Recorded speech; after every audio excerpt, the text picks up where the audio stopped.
What if the sun's next explosion shuts down our internet? Every sunrise feels ordinary, but do we really know the giant behind it?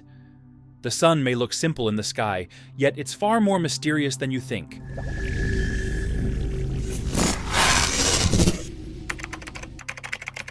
For decades, scientists thought the sun was heading toward a historic period of very low activity.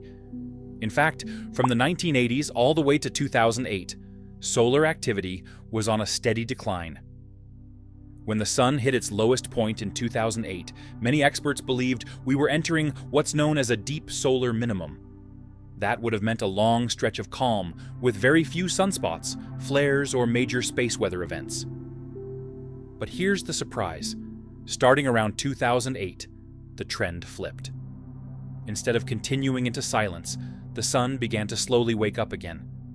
A new study published in the astrophysical journal Letters and led by NASA scientist Jamie Jasinski shows that since 2008, solar activity has been increasing. Jasinski put it simply, the sun is slowly waking up. So, what does that mean for us here on Earth?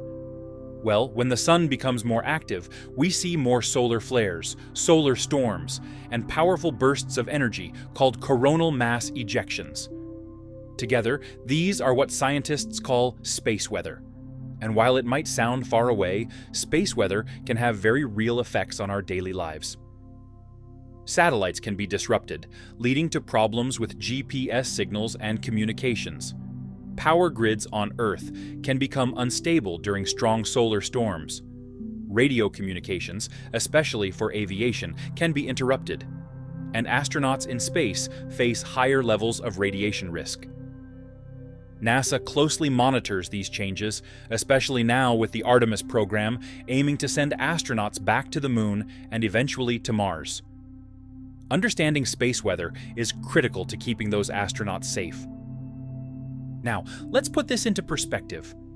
The sun's activity follows an 11-year cycle of rising and falling intensity. But there are also longer-term variations that can last decades.